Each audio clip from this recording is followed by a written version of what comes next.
Welcome to the Inspired to be Authentic podcast. I am your host, Matt Lansadell. Inspired to be Authentic is a podcast where we converse with people who are living their most authentic lives. We get real with our guests and talk openly about how they live with courage to be themselves. We explore barriers they have overcome to be more authentic and aligned to themselves and their purpose.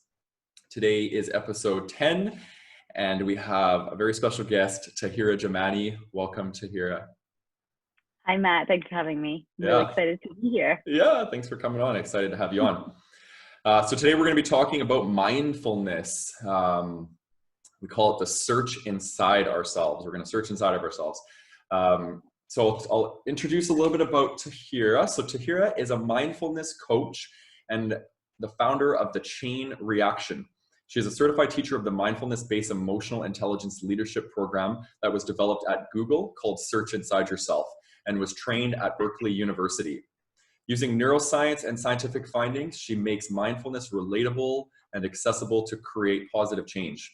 She has also completed 2 10-day silent meditation courses and currently works with individuals, groups, and workplaces through one-on-one coaching and workshops. Awesome stuff. I have so many questions for you. I'm really excited to explore some of this stuff with you. Why don't we just even start, let's talk a bit about how you got into all this. Why mindfulness? Yeah, it's I don't even know where to start with the story, because now that I look back at it, it started kind of so long ago, but I didn't really pinpoint all those points, until I am kind of here now. So it's kind of cool when I look back onto it. To be honest, mindfulness started as something that was just a help for me. It was something that helped me manage stress and anxiety in my life. And then it's just kind of, ironic that it became what I wanted to then move into sharing with other people. So I guess if I backtrack a bit, I studied at Western University. I did my undergrad there, so in London, Ontario. And then I came back to Calgary, where my family is, and I thought I'm going to get a good job in HR, and that's just going to be the life, that's kind of what we're told, right? Get a good job and then you're set, or maybe go back to school, do your MBA. And I got a job at a large engineering consulting firm, which I thought was going to be the jackpot. And then I transferred to Toronto with my job, and I started in IT actually. And then I moved into HR. And at the end of my time in Toronto, I was there for about 3.5 years. So this puts me into 2014 now. I hit burnout pretty bad, and I was in denial about it. I was coming home from work every day with crippling stomach pains. And I would just curl up into a ball on my bed, probably cry for about 2 hours, try and eat some comfort food. And then I would get up and do it all over again. What was causing the burnout or the intensity in the way you were feeling? Yeah, so it turned out that it was stress, which was wild for me to think about at the time, because I was 24. I was in a relationship that I was content with, or I was happy with. And at the time I thought I was happy in that, and my life was okay. Everything seemed okay. I had, good job, good friends, had my own place, had my own freedom. So I thought that's what everybody tells you life should be like. So I was in denial that it was stress, but I went to see a naturopath. This was after lots of tests with doctors that couldn't really find anything. And this naturopath told me that this was stress. So it was pretty shocking, and I let it kind of sink in for a little bit. And then I started to identify these areas of my life where I knew I wasn't actually aligned to what I wanted to be doing, and realized that those kind of things cause stress. And so I quit my job. I thought about this for a while. I quit my job. And how I knew I was making the right decision was because I went into my boss's office and I said, I told her my spiel, and I gave her my resignation letter, and she said, I'll give you a raise, I'll give you a title change, but your role will stay the same. And I was like, nope, that's not what I'm after. I needed something more. I needed to grow. I needed to try new things and do something different. And I really felt that in that role at the end of my time, my little spark of creativity was just being dimmed because there was nowhere else to grow. And from that day, I have not had a day of pain. So that's amazing. Yeah, pretty wild.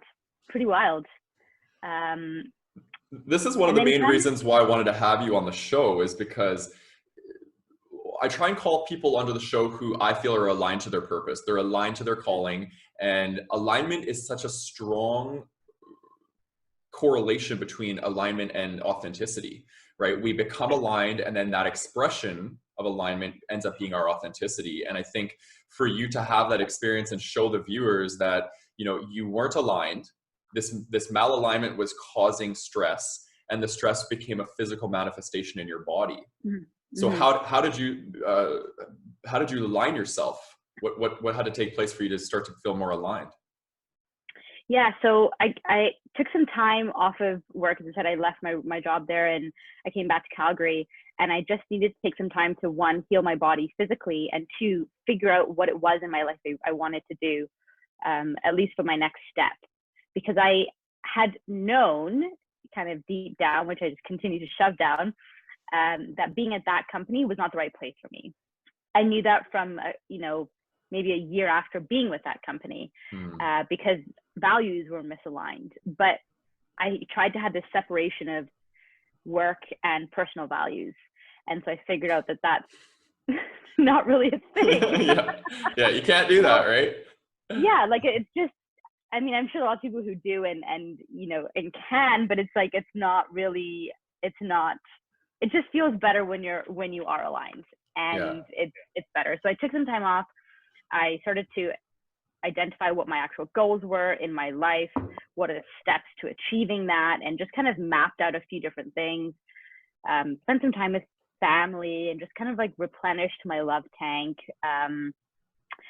And so I took about a year off of work, but I did some like part-time stuff in between. Mm-hmm. I also ended that relationship.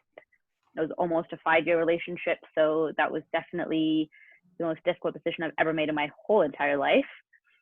But it was the right decision. And so I started to make those really difficult decisions and take time to think about it and to feel into it, because we don't take that time. So that was kind of the beginning of it. That was kind of the beginning. And then, fast forward a couple of years, and I sort of felt like I was getting caught up in emotions again. And then that's when my mindfulness practice really started. Yeah. I love how we can now tie mindfulness into alignment, into purpose, into authenticity, into bringing us closer to the truth of who we are. So how did mindfulness do that for you? Yeah, so I went for my first 10-day meditation retreat in December of 2018. Okay. And I actually went because I was kind of feeling stressed in my life in terms of what was my next step at that point. And I was also having a lot of trouble sleeping, so my mind was racing. And so my naturopath here told me about Vipassana, 10-day silent meditation course. And after a bit of resistance, I went. And I realized that getting quiet or quieting your outer world just makes your inner world come through. I love that. It just gave me a lot of, I realized that mindfulness practices can fill your cup in regards to whatever it is you're empty in, because everybody who is, for example, on that Vipassana journey, everybody had such a different experience, but yet we were all doing the exact same technique.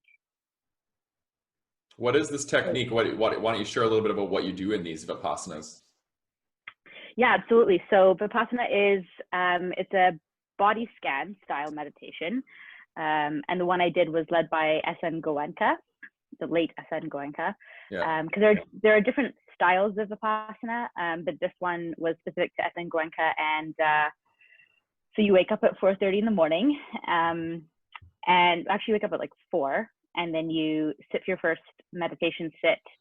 It's an hour and a half, and then you have breakfast, and then you have another sit, and you're basically meditating all day. It's like 10 hours of meditation a day up until 9:30. There's no reading, no writing, no working out, no yoga. Like, you can go for a walk outside in the yard. Yeah. And they feed you vegetarian food. So it's interesting. There are a lot of different pieces that can bring up a lot of anxiety in that situation. Yeah, I was just going to say, to some people, that's a recipe for insanity. Yeah, and absolutely. There were moments when I was there thinking, am I going insane right now? Is that what is happening? Because it's kind of wild. And I had never actually been successful with meditating before that, which is part of why I went, because I wanted to learn. Yeah. It's a course. They teach you how to do this style. So every day there's a video discourse in the evening, and they teach you kind of the next step or next stage to do. And all you just implement the practice, and everything else just sort of happens. So I appreciate the structure that they have, the technique itself. And yeah, so it starts with like a focused attention, like where you're focusing your attention specifically on the sensation of breathing, to heighten your senses and your sensitivity to your awareness of sensation on your body. And then you move into the body scan to become aware of the different sensations. And it's really rooted in the fact that it's rooted in the law of nature, that everything is changing. And when we experience that in the framework of our bodies, it's a totally different thing, right? It's different when we know something versus when we experience it. So when I was able to get quiet and kind of find I found a lot of answers in the quiet, which I really appreciated. Yeah, I love the phrase "stillness speaks," or silence, speaks so loudly. The silence is deafening, kind of. Yeah. Yeah. Yeah. I had a lot of like downloads, insight, all of those kind of things. And it's kind of, I guess it's kind of like you have these undeniable truths that come out. And they're just that, like, it's just your truth and you can't deny it. So then you can't really do anything but that, if that makes sense. What was one of the most profound truths that you connected to in either of your 2 10-day Vipassanas that stands out for you? That's a really good question. And it's funny you asked that, because that was one of the questions that was part of my admissions application for the Search Inside Yourself course. So the biggest aha was when I experienced self-love. So I'm a very visual person, and this was a very visual experience for me, because I always thought that self-love was, reading magazines, getting your nails done, getting your hair done, all the external things. Yeah. And I used to do a lot of that. And I was like, oh, this is self-love. This is time for me. But when I was on this was in the first 10-day meditation retreat, I just had this moment where I realized that my head and my heart were working against each other, and had been against each other for so damn long, like my whole life. And I realized I needed to be kinder to myself and become friends with myself. And when I was able to become friends with myself through this process, I felt like I loved myself. And I love that. Yeah. So I was like, well, this is what this means for me. And I think self-love is different for everybody. I think everyone's going to have their own version, if you will, of it. But I literally had this visual of like half a heart, and my brain and because to me, like my brain, I mean, at that time, my brain was my mind. We know that our mind is us and throughout our body, and it's a lot more, you know, bigger than that. But it was this visual of this heart, like half a heart and my brain, and they were like holding hands. And the more I was meditating, this heart was becoming like more and more full, almost to be like a full heart, you know? And it was just so cool. It was so cool. It's like, I can do this for myself. Like I can replenish my own cup and love tank. Because I think these are things that we look externally towards, you know? Yeah. I love that. I love exploring this topic of self-love and how it is really it's about remembrance, right? We often think we need to do and we need to fill our lives with things, but it's about returning back to ourselves. And there's actually nothing to be done. It's a state of being that we feel, just like love. Love is a state of being, and when we're of service to others, that's a different aspect of love. But just being in love and being in that vibration, it's about just allowing it to be. Right. Would you mind talking to the experience of what it was like to befriend yourself? Because that's a lot of the work I do in my coaching, is teach people how to befriend themselves. What does that look like? Yeah, that's a really good question. I never really kind of thought about it that way.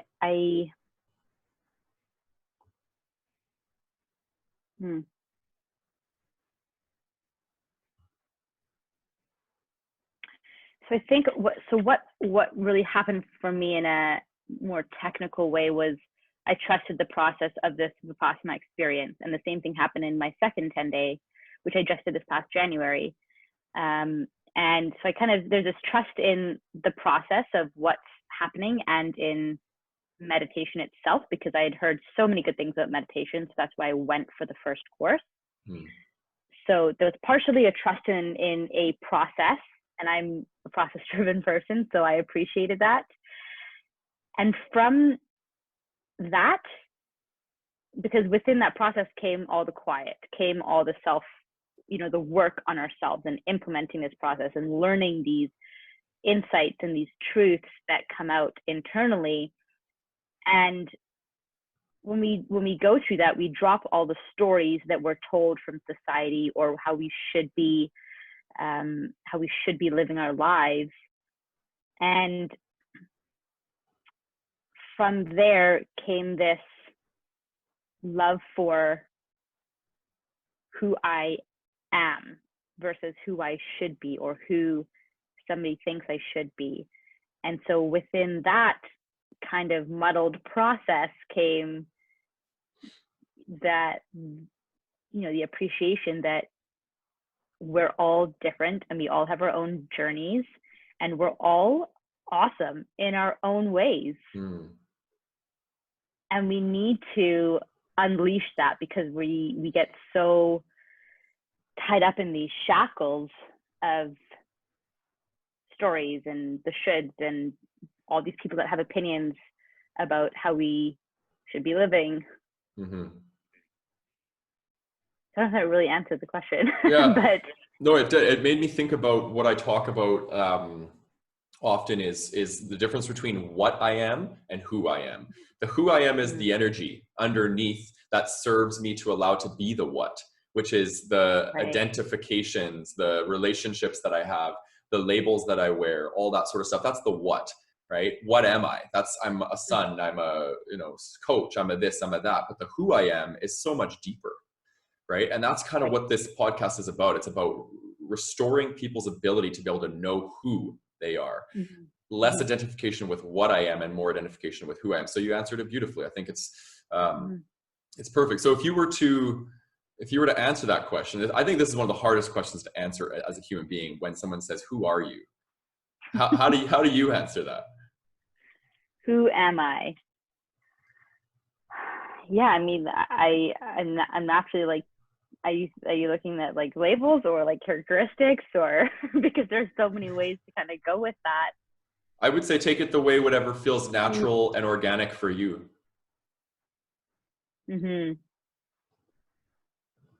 Yeah. Who am I?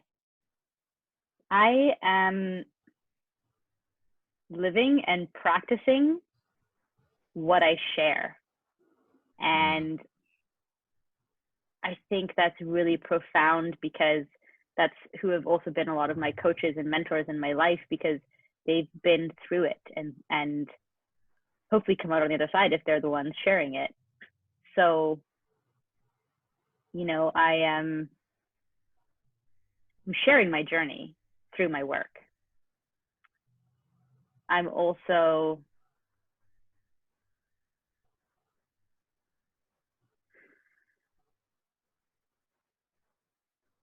finding myself still. As we all are, I think. Yes. Yeah. It's a forever journey. And I'm also, I mean, I'm a daughter, I'm a sister, I'm a sister-in-law. I'm a friend. I'm very spunky, very feisty. I'm not your average mindfulness coach, that's for sure. Yeah. But I'm also full of love. I mean, I a lot of my friends will say I'm a very thoughtful hard ass, because I will kind of say things as they are and you know, not hold back on, obviously depending on who I'm around, and you know, to be aware of certain elements, but there's definitely a really big soft spot inside, and a pretty robust fighter. Yeah. I like those, and everything that you said, it feels very aligned to how I see you, and most importantly, how I feel you, right? Your energy. And when I'm around you and I feel your energy, I feel like it's like a warmth. And I think that's the love that you speak of with inside yourself. It's the loving energy that you have. And I feel your ability to be able to connect to the things inside of yourself and be able to share that with others. I really do think that's one of your greatest gifts. Thank you. That's so sweet. I appreciate that. Yeah. Yeah, it's That's beautiful. So search inside yourself. That's really, at the end of the day, kind of what we're talking about is, you know, mindfulness being this search inside of ourselves. What is that even about? What is search inside yourself? Yeah, it's kind of funny that it's called search inside yourself, because, you know, it was developed at Google, and Google's a search engine. So, you know, it's kind of a cool, witty way of words. So you're talking about the course, right? Yeah. Like, what is the course? So it was the mindfulness and leadership course that was developed at Google, and then it was really taking off, and other companies wanted it as well, and so it spun off into its own institute.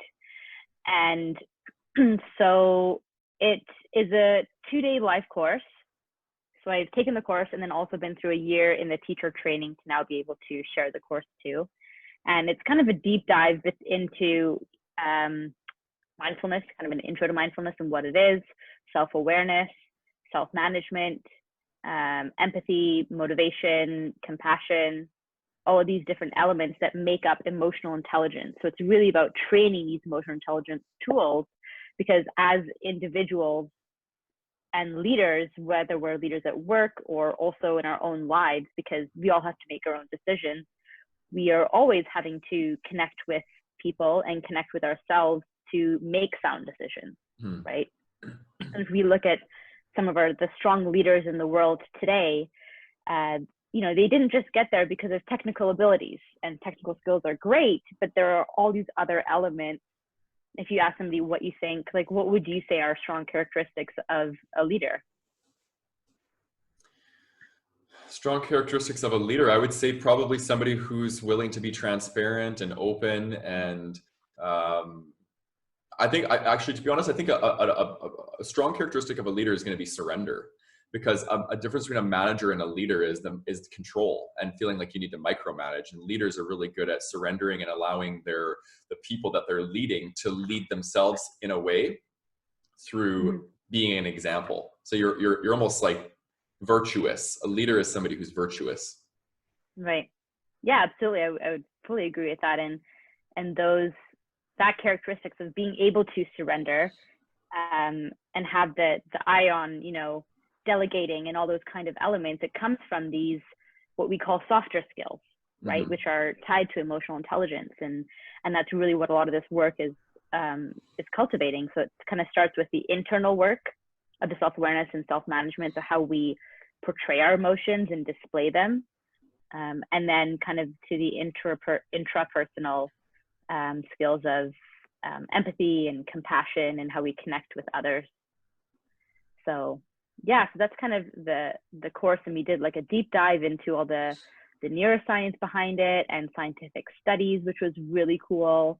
So I really appreciated how it took these kind of grandiose concepts, right, of self-awareness and self-management, and really grounds them in some of these scientific findings, and the neuroscience of how to, works with our brain, and gives practices that are like, it's not a religious course at all. It's open to anybody who wants to do a little bit of personal development and personal digging to learn more about themselves. So for people who don't understand what mindfulness is, why don't we just kind of dig into that? Let's talk a bit about mindfulness, what it is, why it's useful, all that sort of fun stuff.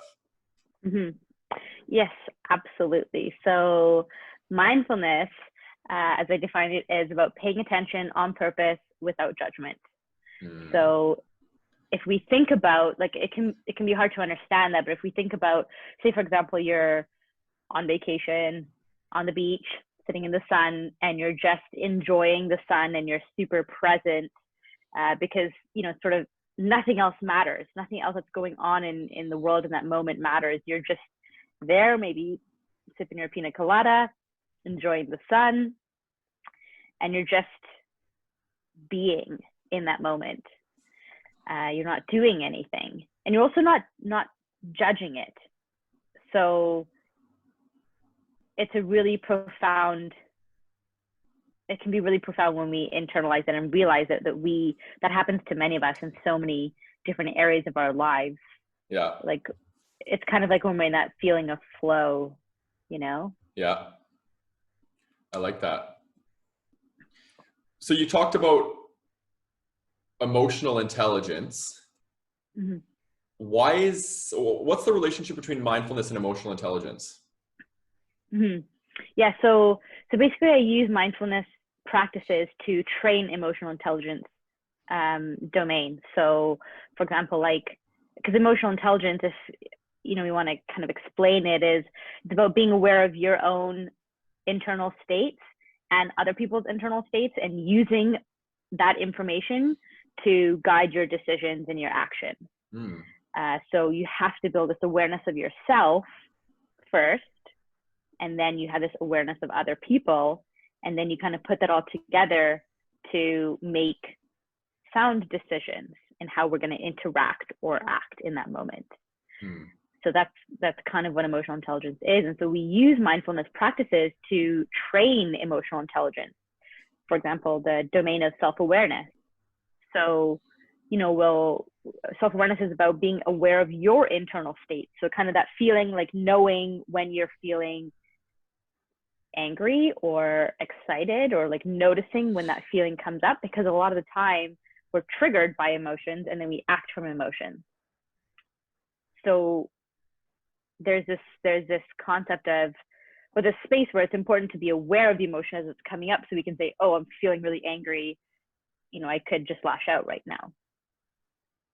So we use mindfulness practices like a body scan, for example, to become aware of the sensations and emotions and emotional awareness of what's happening within us, so that we can then decide and choose how we're going to respond. Yeah. So for people that have been repressive of their emotions, right? They distract, they use drugs and alcohol, food, whatever it might be. I think we can all relate to this experience, because we go through periods of our lives where feeling becomes too much and we don't want to feel, so we distract ourselves from feeling from it. So how does mindfulness help with that experience? Like what is it actually doing? Right. Yeah, so it kind of takes it moment by moment, because when we are practicing mindfulness, you're being present in that moment, and what happened before or what is going to happen doesn't matter, because now is all there is. You know, there's this great quote, I want to say Emily Dickinson, that says, forever is made up of a bunch of nows. Yeah. That's all it is. And so when we're able to be in the present, you're then not scared of emotions or scared of what could come up or what has come up, because it's already come up and gone and passed. And it also teaches us that, you know, emotions are nothing to be scared of, or feelings are nothing to be scared of, because they're like visitors. They come and go. And that's what I really experienced and learned in my Vipassana meditation courses. Right, as I was saying, it's about this law of nature, that everything is changing. So emotions will come, they will go. We are constantly changing on like a scientific level. We are made up of a bunch of atoms. And that's all it is. Yeah. So it's not, I don't mean that to like kind of simplify or downplay emotions, because they're very important and they contain a lot of information for us, and they're very vital for decision making. But I mean, I grew up with the notion that emotions should stay at home or behind closed doors. Yeah. And not really be out there in the world. And so body scans for me, which is the Vipassana style meditation, was super profound and really impactful, because it's just bringing awareness to the sensations that you're experiencing, which are connected to your emotions. Emotions show up in your body as sensations. Mm-hmm. And then it's just like it all comes pouring out. So it's very therapeutic. Yeah, I like that. And it made me think of, so the difference between thoughts and emotions. I want to kind of explore that. If, you know, with present moment awareness, which is essentially mindfulness, what it is when you have thoughts, they say that all thoughts originate in either past or future. It's either reflecting on past or anticipation of future. And when you're in the now, you're in a state of no thought, right? Would you say the same is true for emotions? That emotions in the now are basically not emotions? Well, because if thoughts, when we have thoughts, we're thinking about past, we're thinking about future, right? And we can't have thoughts in the present moment, because the present moment is the present moment. It's a continuum. It's always moving. Right. And if you're in it, you can't be thinking. Is the same true about emotion? It just is. It just is. That's a really good question. So, I feel like emotions can come up in the now, because emotions can come up because of a past thought or a future thought. Yeah. But in the present, emotions are there and valid, because emotions are always true. They're always your truth. They could be because of a past or a present or a future, but it's your truth. And that's what's important, is that you realize your truth and your experience. But if there's an experience of an emotion in the moment, it just is in that moment. But we don't have to attach a label to it or something that's good or bad, because then we start to get attached to emotions, and we want more of it, or we start to push them away. And then, you know, we create this, like, I don't know the right word I'm looking for. There's either like clinging towards emotions or resistance. Aversion. Resistance or aversion. Neither of which, like, they all contribute to our suffering, which is what, you know, we learn in Vipassana. Like, attachments and aversions are suffering when we get down to the deep end of it. Let's actually talk about both of those. We'll start with attachment. How can attachment lead to suffering? Attachment can lead to suffering because it feels good and we want more of it. And then when we don't get more of it, we are upset about it, or we can have negative feelings towards it because we didn't get something that we wanted. So we wanted the moment to be something other than what it was. And when we do get more of it, it can make us want it more. So it can strengthen the attachment. So that's how it can lead to suffering. Mm. What do you think about that? Yeah, I think it's very true. I think what I teach in my book is the difference between attachment and preference. And attachment uses control to try and fulfill desire, and preference has a tone of indifference or flexibility, right? We're okay with the outcome being as it needed to be in order for us to evolve. And I think an area that becomes dicey with attachment is going to be with relationships, because love can become addictive and we can become attached to it, but we're also biologically hardwired for attachment. So it becomes really tricky. Like, do I need this person to love me to feel okay versus I want this person to be part of my experience to complement me but not complete me, right? So it's a very fine dance. And I think this is why intimacy and attachment can become very complicated for people in relationships, is because of that reason. But what ends up happening is we swing from pendulum to pendulum, which is attachment to aversion to relationships, which is anxious to avoidant in attachment styles of relationships. And when we swing over to being adverse to relationships, we become shut down.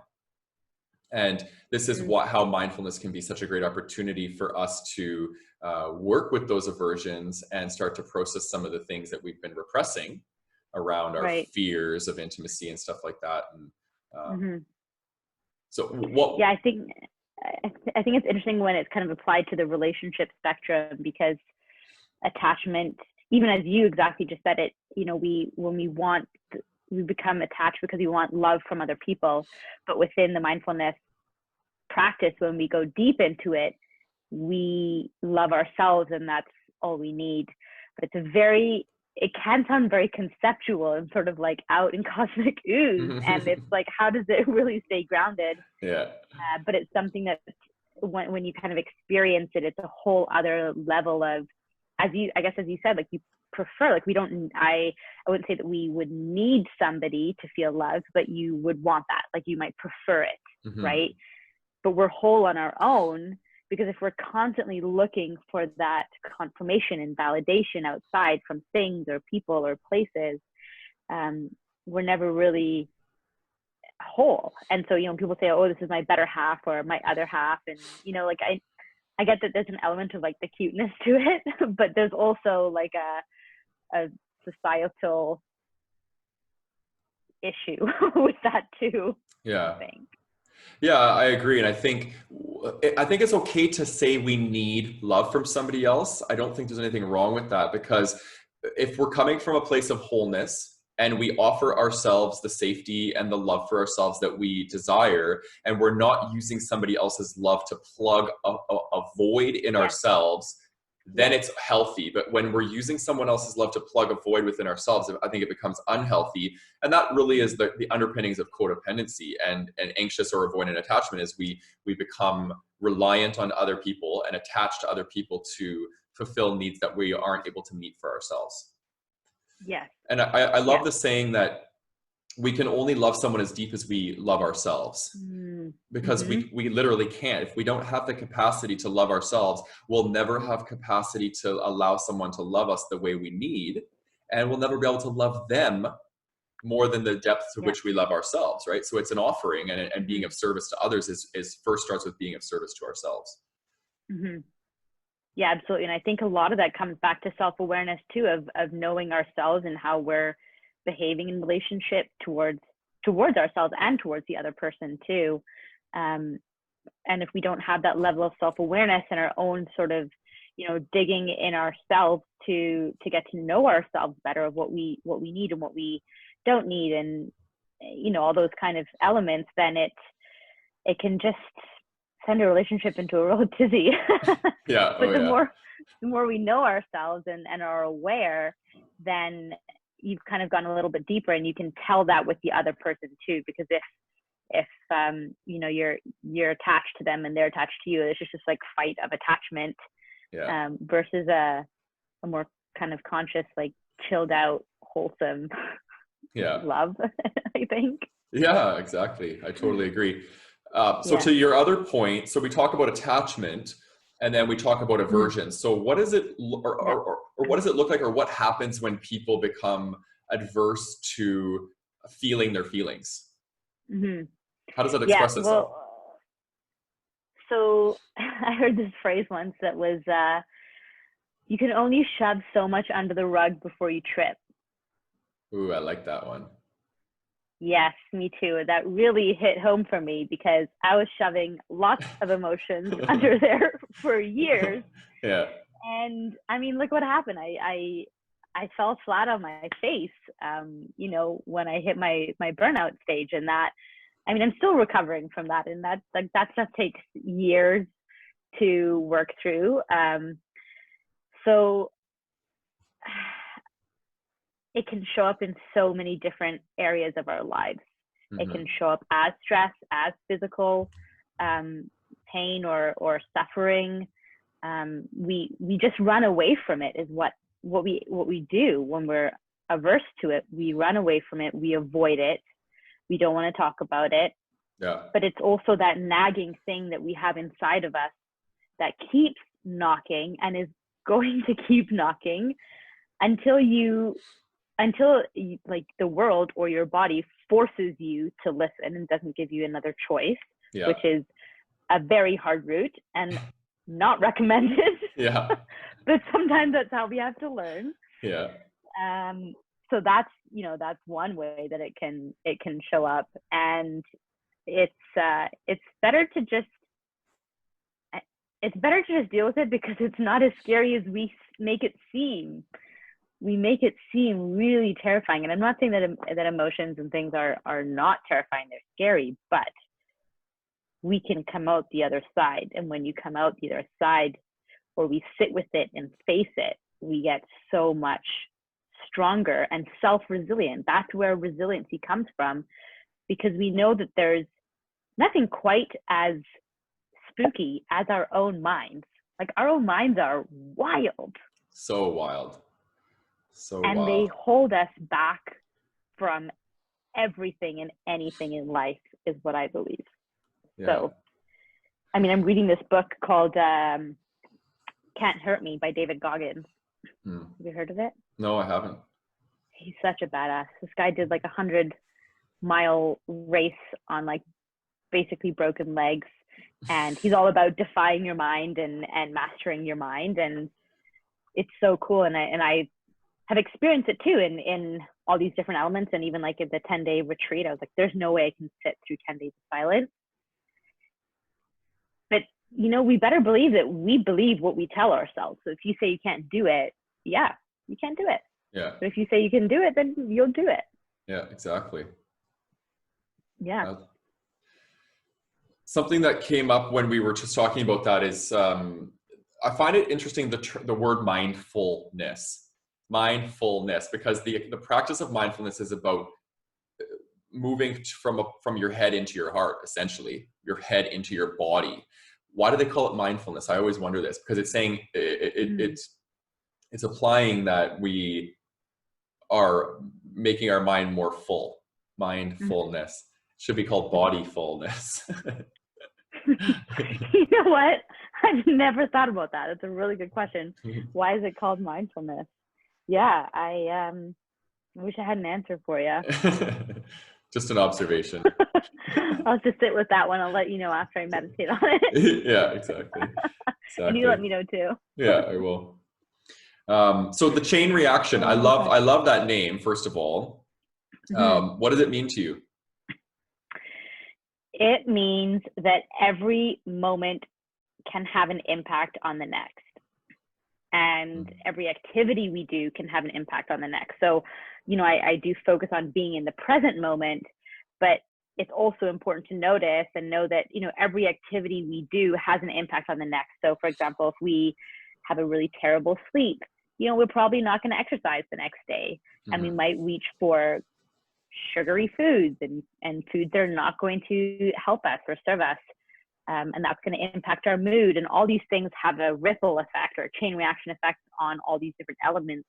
So it's really about expanding the mindset framework across our lives and bringing us back to those present moments during all of these activities. So it's not just about sitting and meditating or doing a micro practice in one moment, but about integrating all these different sort of practices or moments of presence in all the different activities of our day to lead a mindful life. So it's a whole lifestyle in that sense. I like it. Yeah. Yeah, I really like it. Yeah. So you can, you have the chainreaction.life. That's your website, correct? Mm-hmm. Chainreaction.life. Yeah. You guys should definitely check it out. She's got some cool content, and also on Instagram. I love your content. It's always refreshing, and they're always potent little reminders for me to just draw back into what really matters, right? Which is the now. Yeah. There's nothing more important than the now, because if we're not in the now, we're going back into the past, whether the past being 10 minutes ago or 10 years ago, we're still in the past, or anticipating the future, which is where all anxiety exists. It's about worrying about how the future is going to play out, right? So your posts are all really great to help ground us back into the now, which is the most beautiful place to be. I love it. Thank you. Thank you. I appreciate that. Yeah. Yeah. So we do a cool thing on the podcast called How Much of Me Can I Be? So wild. It's a practice and an opportunity for the guests to be able just to share a bit about themselves in a vulnerable way that feels good for you. So I've come up with 31 questions. Any between number 1 and 31, what number do you choose? Ooh, 7. Nope, 13. 13. What is now I'm like, should I just go with 7? Yeah, I know. Ooh, 7's good too, but I'll read 13. What is a regret you have in your life? Ooh, a regret that I have in my life.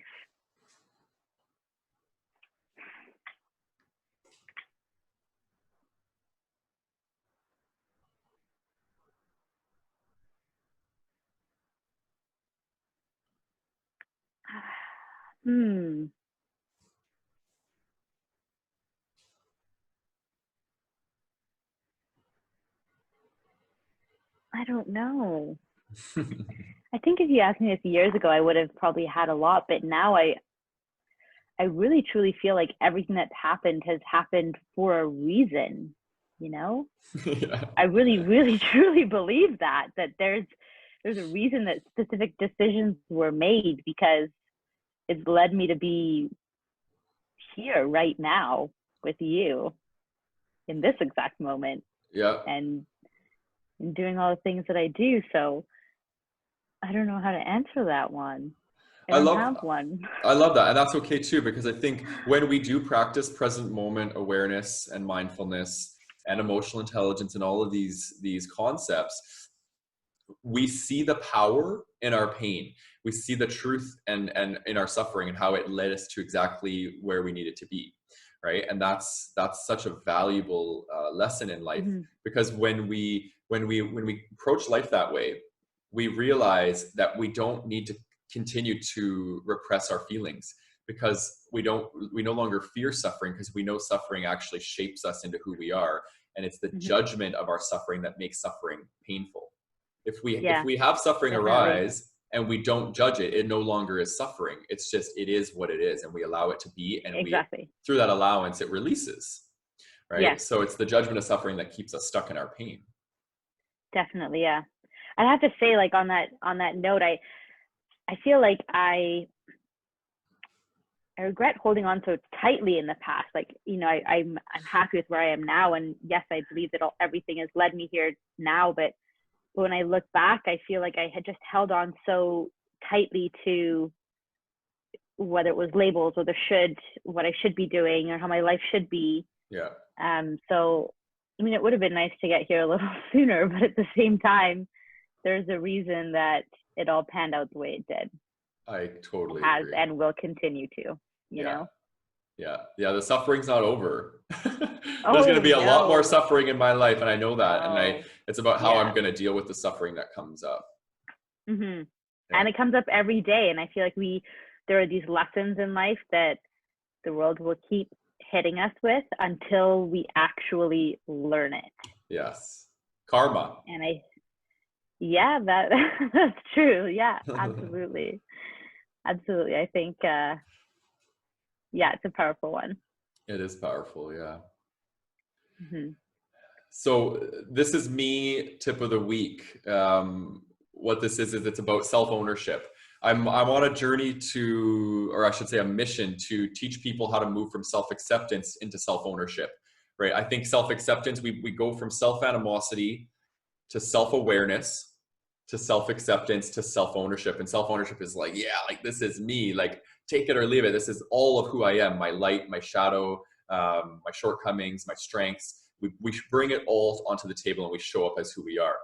What is Hmm. one tip out of the work that you do that you can share with the audience that's going to help them get to the place of self-ownership? Mm.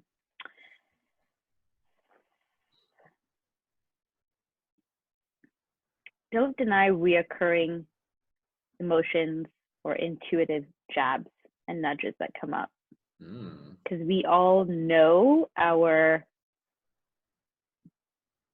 we all know, well, we need the tools to be able to discover ourselves, but we have all the answers within. We really, really do. And sometimes they come out and we just ignore them, or we don't listen to them, or we don't know how to listen to them. Yeah. Which is fine, because we're not necessarily taught those skills, Yeah. which is a lot of the skills that I teach and share. And so, we have these inner pokings that kind of come through and nudge us. Listen to them, maybe write them down, unpack them a little bit, Yeah. but don't deny them.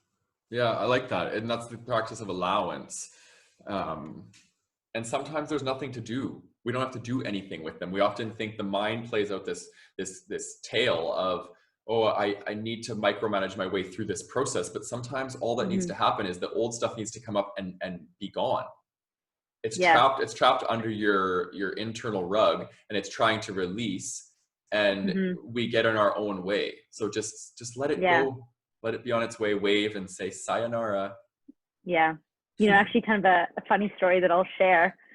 I mean, it was not funny at the time, let me tell you that. But now it's funny. So I had always thought that I needed to go back to school after my undergrad to do my MBA, because that's what my parents told me I needed to do. Yeah. So after I did my first 10-day Vipassana meditation retreat, that was December 2018, and I came out in January of 2019. So I was actually there over New Year's. So I came out, and I had been thinking about doing my MBA for 5 years, which meant I didn't actually do anything about it. I didn't research or do anything. I just thought about it. Yeah. And I came out of this Vipassana and I was like, you know what? I'm just going to try. I'm going to try to do my MBA because I feel like that's what I need to do, because that's what I know. And what I thought I knew was the truth. So I had made the decision that coming out of that 2019 was going to be my year of decisions. I was just going to decide things and try it versus sit and kind of dwell on it for years. So I studied for my GMAT, which is the standardized test that you have to take. I had not touched long multiplication since high school or something. So I'm learning all of this stuff all over again. I had like 6 weeks to write the GMAT and to submit my application. And I'd applied to the University of Singapore. So I wrote my GMAT. I did real bad, like way below average. But I submitted anyways. I was like, I need to go to do my MBA because I need to figure out what my direction is in life. Like, what am I supposed to be doing in life? And if I do my MBA, I'll find the answers. This is what I need to do. So then, University of Singapore got back to me and they said, hey, we really like the application, but your GMAT's a little iffy. Are you open to rewriting it? And I said, yeah, absolutely. If there's an opportunity, I will rewrite it. So I took another 3 weeks. I took a prep course and I rewrote the GMAT. Matt, I did worse the second time. Like, how is that even possible? So I came out, because you get your score instantly. So I came out, I was sitting in my car, my hands were over my face, and I was just bawling. I was like, my year is over. Like, this is over. If I don't get into school for September, I'm not going to go to school. I'm not going to figure out what to do with my life. And I was just devastated. And it's wild because that was April of 2019. No, sorry, 2018. Yeah, because my Vipassana was, year before. So 2018, October of 2018, I had been playing around with the idea of starting my own business. Didn't know what that had looked like. I'd worked with a life coach over the summer. I found the Search Inside Yourself course. It was exactly what I was into, because I wanted to find a way to bring Vipassana style like tools out to people.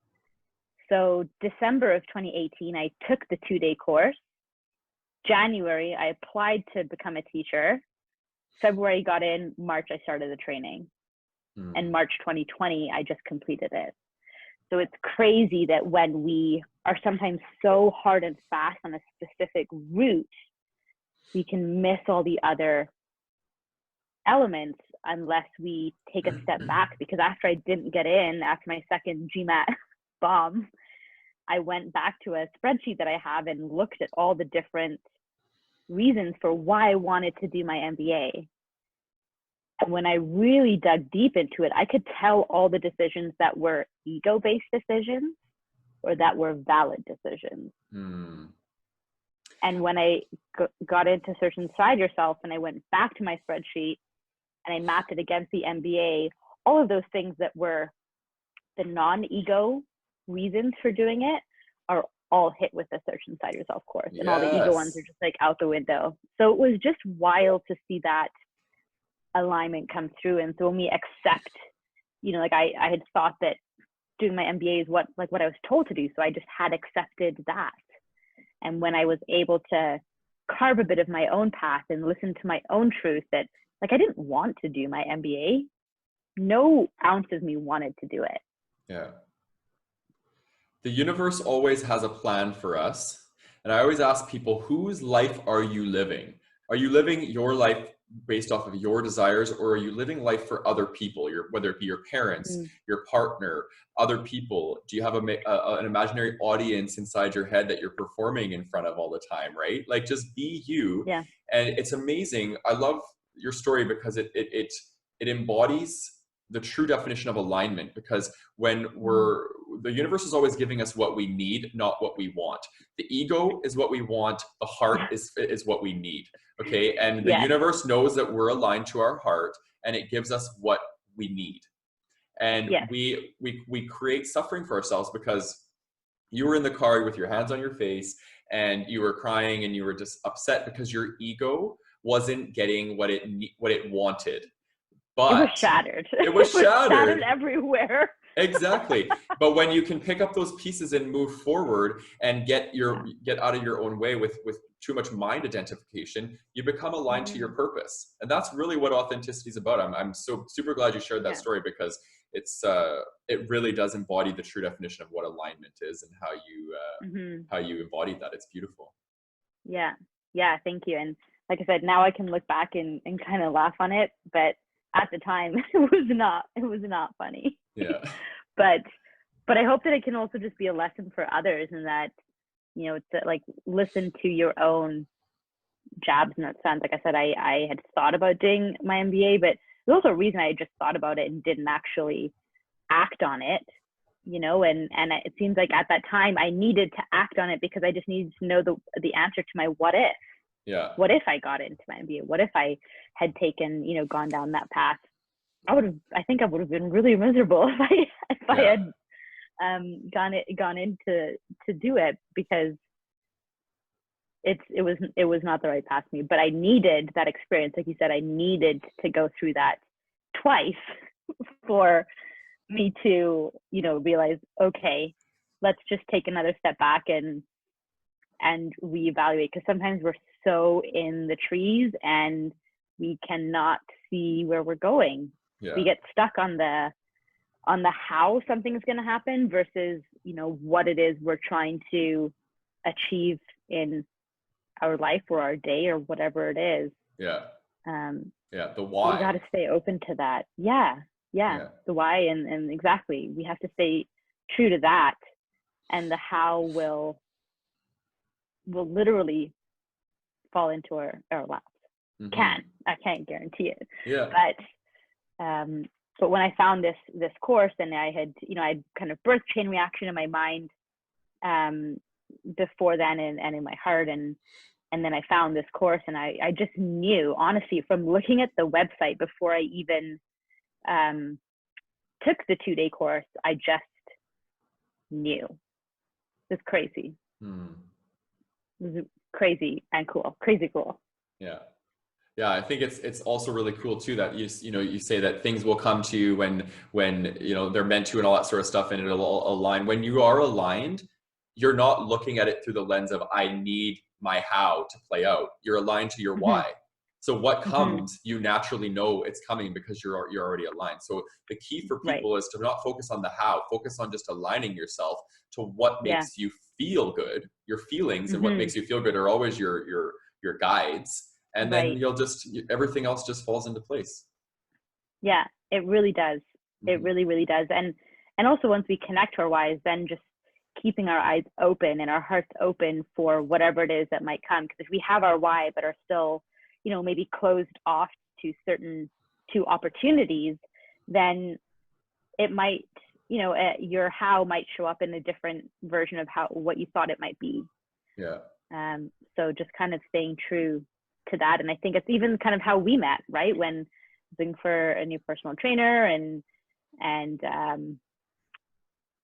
Robin introduced us, and it was just a really cool way of meeting and the connection, and then obviously the friendship that goes from there.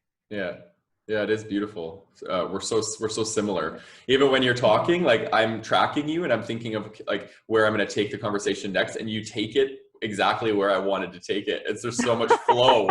There's so much flow between the way we talk, because we're like, I think we're kismet. We're total like energy, soul energetic connection for sure. It's really neat. Yeah. Definitely. So for other people who want to build maybe a soul energetic connection with you, how are people, like what's going on in your business that you want to share with the audience? Yeah, absolutely. So right now I'm not taking any more individual or group coaching clients at the moment. So that's something I'm building a wait list for. Okay. Well, not building wait list, but putting people on a wait list at the moment, because I'm kind of pivoting and focusing on bringing out corporate workshops at the moment. Okay.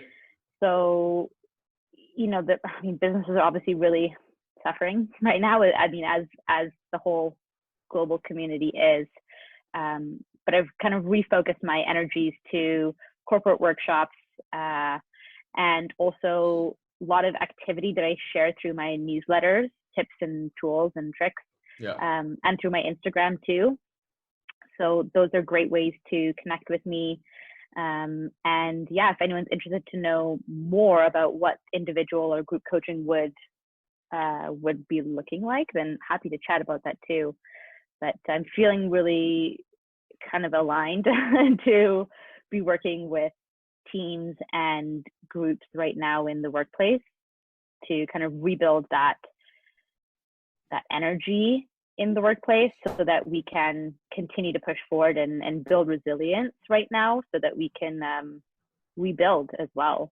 And a lot of the work that happens in workplaces too is, you know, as I mentioned, on the interpersonal level as well, because it all starts within ourselves, and then kind of works outwards. So those are the main ways. But definitely sign up for the newsletter. I don't send them out often, so that's a good thing, because we're always inundated with too many emails. Yes, but maybe every like 6 weeks or 8 weeks or something, and they're usually short and sweet. And some tips, tools, practices in there, relevant pieces. I'd say that's the main thing. Awesome. And you can check that all out on chainreaction.life. If you're looking to get on the wait list for coaching, or if you have a business, small, medium, large, doesn't matter. If somebody wants. No, I mean, yeah, I have kind of like shorter lunch and learn workshops for, smaller businesses is what I found has worked well. For larger companies, the Search Inside Yourself program works really well because it's a full 2-day program. It's a bit more of a deeper dive, and it's really collaborative with a lot of the larger audiences. So those are a bit more aligned with larger groups.